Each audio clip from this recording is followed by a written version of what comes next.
So last time I asked you a question about slipperiness and shape of mercury and water. The question was कि free container में few drops of mercury और water लिया जाए तो mercury water के comparison में fast move करता है, प्लस जो मरकरी है वो स्फेरिकल बीड्स का फॉर्मेशन करता है, जबकि वाटर एक अनइवन शेप में रहता है। The question was why.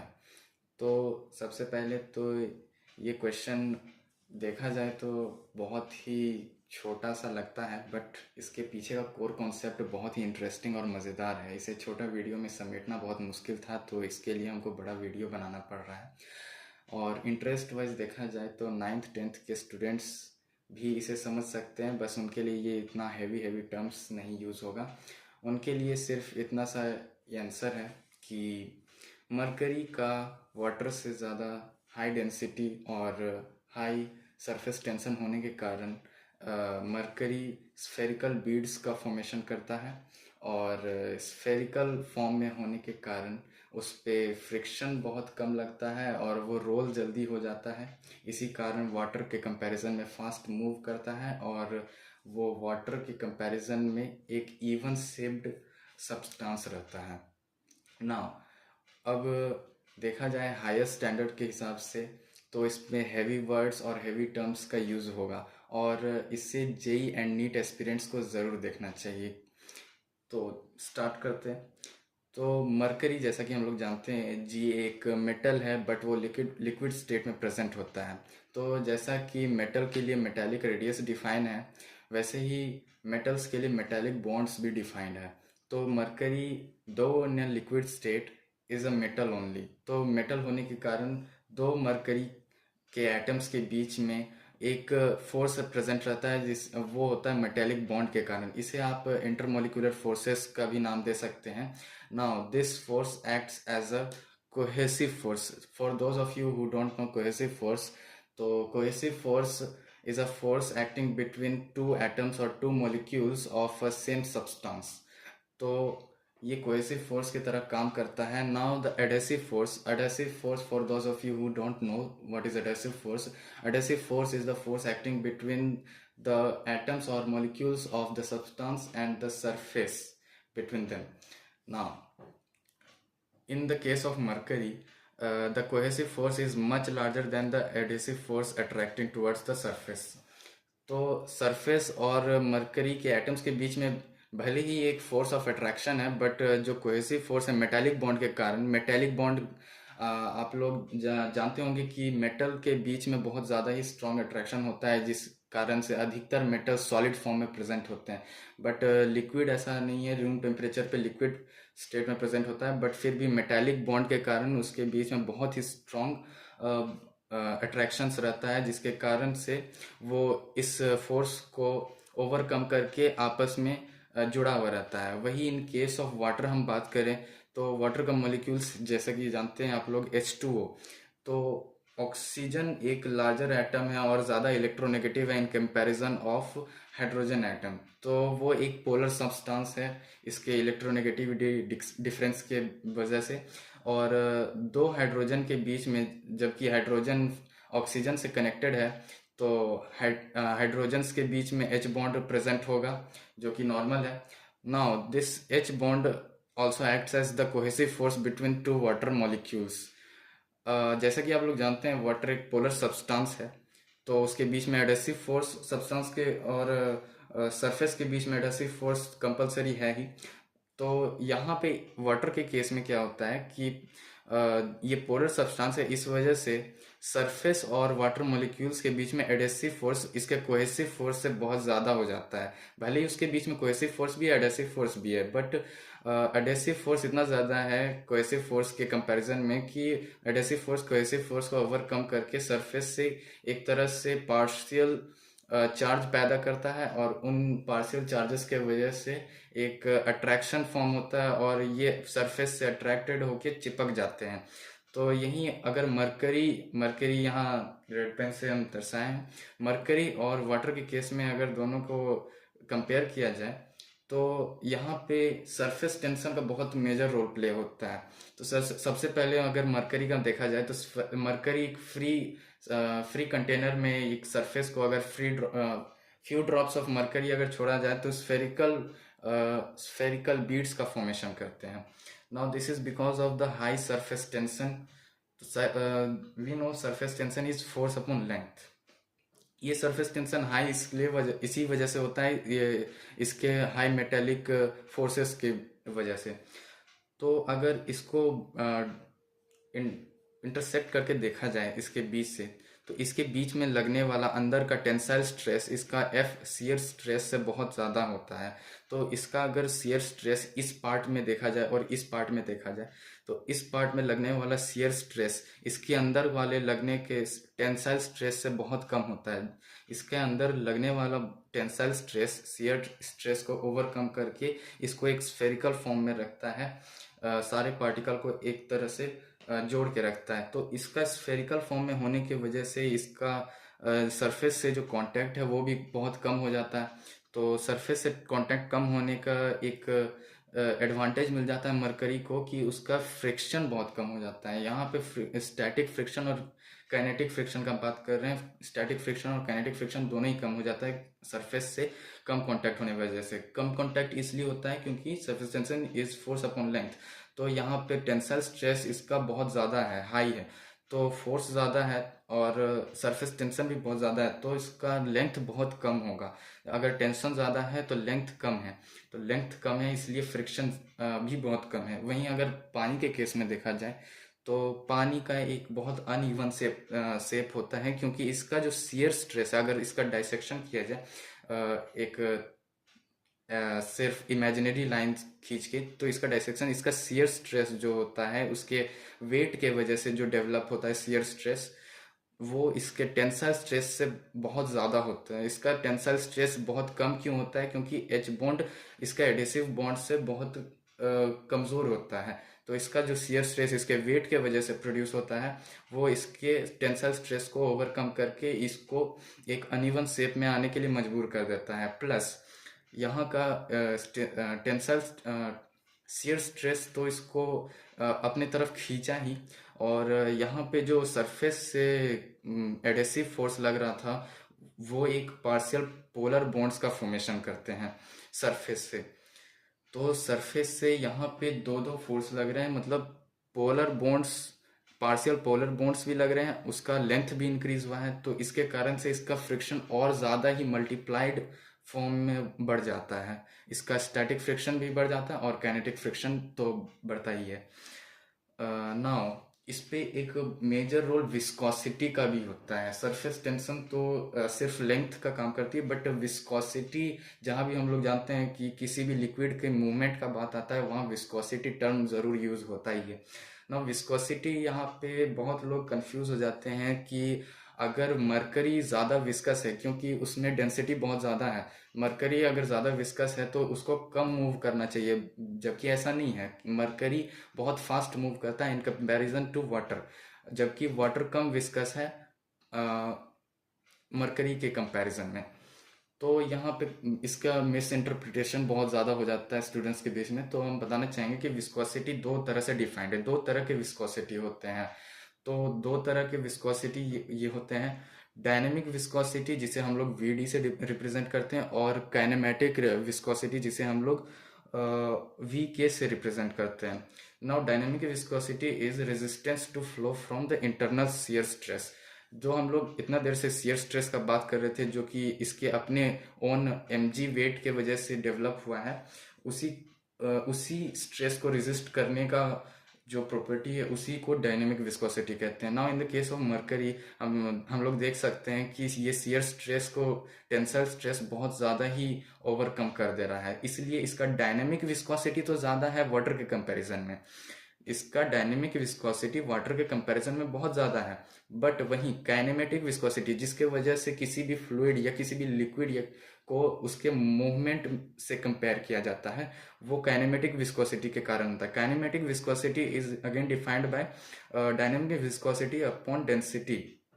Now density of mercury is very high, तो जैसे जैसे डेंसिटी बढ़ेगा तो वैसे वैसे काइनेमेटिक विस्कोसिटी घटेगा। तो काइनेमेटिक विस्कोसिटी घटने का कारण से उसका जो मूवमेंट है और फास्ट हो जाता है।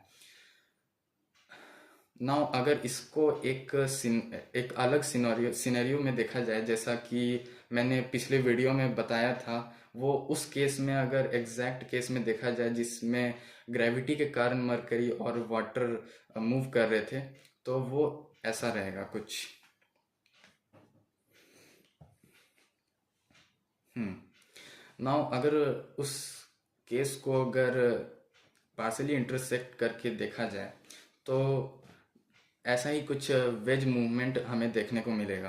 तो ऐसा वेज मूवमेंट से हमें ये पता चलता है कि उसमें क्या कौन कौन से फोर्स काम कर रहे हैं और किस तरह से उसका मूवमेंट हो रहा है। दाव अगर एक वेज को हम देखें उसके कंपेयर करने के लिए, तो वो एक थीटा एंगल पे हम मान लेते हैं कि थीटा एंगल पे इंक्लाइंड है, और उस पे लगने वाला जो फोर्स है एम जी के कारण इस तरफ एम जी साइन थीटा है, एम जी का कंपोनेंट, और पीछे की तरफ लगने वाला फोर्स काइनेटिक फ्रिक्शन है। और यहाँ पे हम स्टैटिक फ्रिक्शन को इसलिए इग्नोर कर दिए क्योंकि उसका लेंथ कम होने की वजह से स्टैटिक फ्रिक्शन बहुत कम होगा in comparison of kinetic friction. यहाँ पे एम जी साइन थीटा को सिर्फ काइनेटिक फ्रिक्शन को ओवरकम करना पड़ेगा मरकरी के केस में। वहीं अगर वाटर के केस में देखा जाए, अगर वो थीटा एंगल पे इंक्लाइंड है, तो एम जी साइन थीटा को यहाँ पे स्टैटिक फ्रिक्शन को ओवरकम करना पड़ेगा। स्टैटिक फ्रिक्शन अगेन ज़्यादा क्यों है? क्योंकि वाटर का जो सरफेस एरिया से कनेक्टेड लेंथ है वो ज़्यादा है इन कंपैरिजन टू वाटर।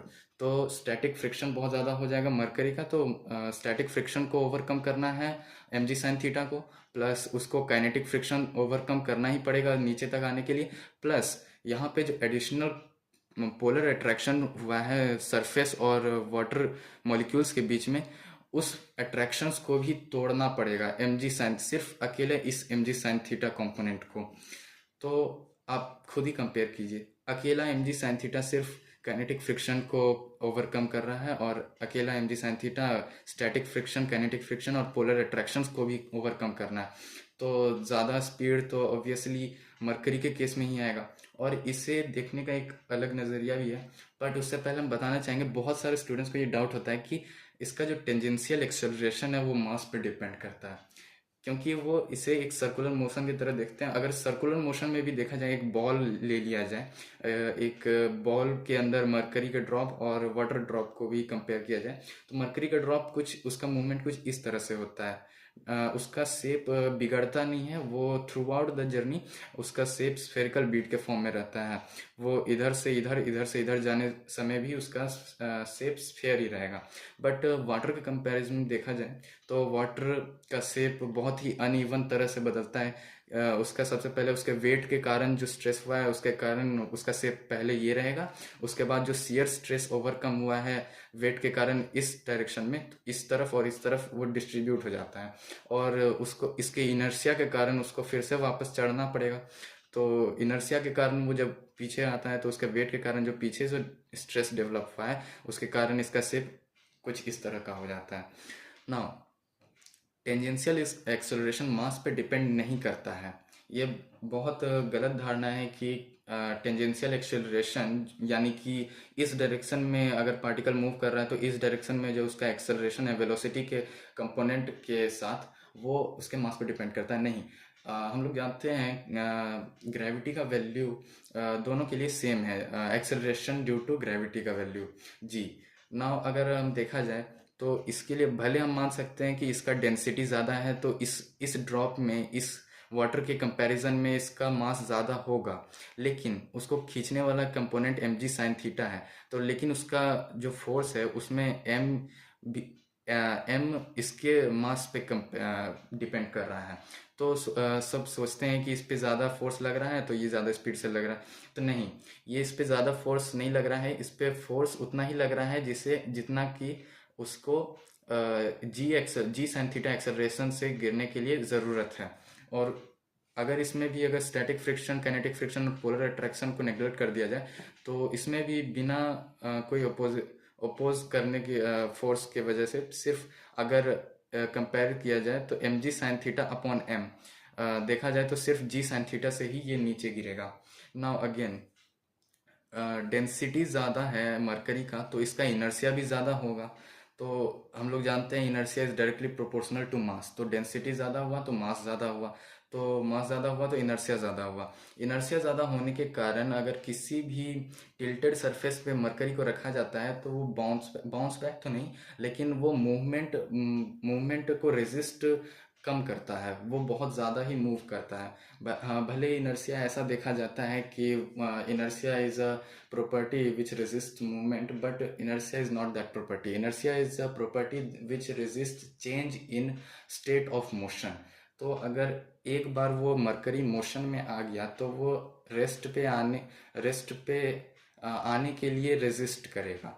वहीं अगर वाटर के केस में देखा जाए तो वाटर का डेंसिटी मरकरी के कंपैरिजन में बहुत कम होता है, तो उसका इनर्शिया भी कम होगा, और इनर्शिया कम होने की वजह से इस पे एक और डिसएडवांटेज हो जाता है वाटर को कि वो मोशन बहुत जल्दी ही रेजिस्ट कर देता है।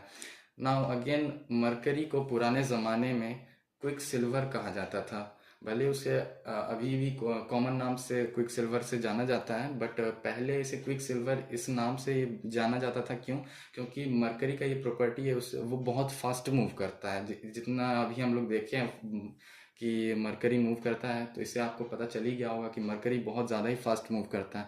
तो मरकरी की इसी फास्ट मूविंग नेचर को देखते हुए क्विक सिल्वर उसे नाम दिया गया था। नाउ क्विक तो समझ में आता है, सिल्वर क्यों? Silver again, mercury is a metal and metal contains lustre property. तो मरकरी कुछ हद तक सिल्वर जैसा दिखता है, इसलिए due to its lustre and fast moving nature पुराने टाइम्स में मरकरी को क्विक सिल्वर का नाम दिया गया था। नाउ एक छोटा सा टॉपिक और रह गया है मेनिस्कस का। मेनिस्कस फ्लूइड मैकेनिक्स का बहुत इंपॉर्टेंट पार्ट है। मेनिस्कस दो टाइप्स के होते हैं, concave meniscus and convex meniscus. Meniscus अगर आप नहीं जानते हैं तो meniscus is a type of property which is shown by fluids। अगर आप किसी भी कंटेनर में जैसे पानी को ही ले लीजिए, पानी को अगर किसी कंटेनर में रखा जाए तो वो दो तरह के मेनिस्कस दिखाता है, या सरफेस टेंशन के कारण ये प्रॉपर्टी मेनिस्कस आता है। वाटर देखा जाए तो कन्वेक्स मेनिस्कस और कनकेव मेनिस्कस दोनों दिखाता है। अगर कंटेनर पूरी तरह से नहीं भरा हुआ है वाटर से, तो वो कनकेव मेनिस्कस दिखाता है due to its surface tension उसमें और इसके हाइट रेज होने के कारण यहाँ पे शियर स्ट्रेस अंदर की तरफ लगता है और tensile stress outward bulging outward रहता है। और अगर वो कंटेनर पूरी तरह से भरा हुआ है, बल्कि आउटर तक पूरा भरा हुआ है, वो कन्वेक्स मेनिस्कस दिखाता है वाटर। इस केस में इसका हाइट आगे के मिडल पोर्शन में आगे के होने के वजह से शियर स्ट्रेस इसके वेट के वजह से जो डेवलप होता है वो आउटवर्ड डायरेक्शन में होता है, और इसका टेंसाइल स्ट्रेस जो होता है वो इनवर्ड डायरेक्शन में होता है। बट मरकरी के केस में जो स्ट्रेस होता है वो हमेशा शियर स्ट्रेस आउटवर्ड की तरफ रहता है, और वो हमेशा कॉनकेव मेनिस्कस दिखाता है, क्योंकि इसका सरफेस टेंशन बहुत ज़्यादा है इसी कारण से। अब वाटर पे एक छोटा सा प्रॉपर्टी है जिससे मतलब इसे फ्लूइड डायनेमिक्स या एरोडायनेमिक कैरेक्टर्स कह सकते हैं, क्योंकि अगर एक फ्लैट सरफेस पे एक छोटे से वाटर ड्रॉप को आप रखते हैं तो आप देख सकेंगे कि वो एक कुछ ऐसा दिखता है, मतलब कुछ देर के बाद वो थोड़ा सा फैल जाएगा, बट ऐसा ही नॉर्मल देखा जाता है। और अगर उसको कुछ मान लीजिए उसी सरफेस को डी थीटा यानी बहुत स्मॉल एंगल पे इंक्लाइन करके उसे हल्का सा आप टिल्ट करते हैं, तो जो वाटर ड्रॉपलेट होता है वो कुछ इस तरह से फॉर्मेशन करता है अपने शेप का। वो क्यों? क्योंकि इसका एक तो पोलर बॉन्ड के वजह से, और जो इसका स्ट्रेस डेवलप हुआ है इस डायरेक्शन में इसके वेट के कारण, इस वजह से ये इस डायरेक्शन में पहले रोटेट होता है। उसके बाद थोड़ा देर के बाद आप थीटा एंगल पे टिल्ट करते हैं तो ये अपना पूरा स्ट्रेस इस तरफ ला देता है, अपना पूरा वेट इस तरफ ला देता है, और ये पूरी तरह से नीचे आने के लिए मतलब रेडी हो जाता है, और ये वाटर ड्रॉपलेट पूरा वेज ट्रेवल करके नीचे गिर जाता है। So this was the whole story. Hope you understood well. हो सकता है कुछ कुछ बातें नहीं समझ में आई होंगी, हो सकता है आपको बहुत मज़ा भी आया हो सकता है आपको बहुत बोरिंग भी लग रहा हो सकता है बहुत कुछ हो सकता है. In this world of endless possibilities there can be any probability. But I hope कि आपको ये छोटा नहीं बट लंबा वीडियो ही पसंद आया होगा. नेक्स्ट टाइम ऐसे ही अगर हम बोर होते रहें तो ऐसे ही एक दो वीडियो और बना देंगे. आपका फीडबैक बहुत मैटर करता है. अगर आपको ये वीडियो जैसा भी लगा हो प्लीज़ बताइएगा, कमेंट करिएगा. और जस्ट थैंक यू.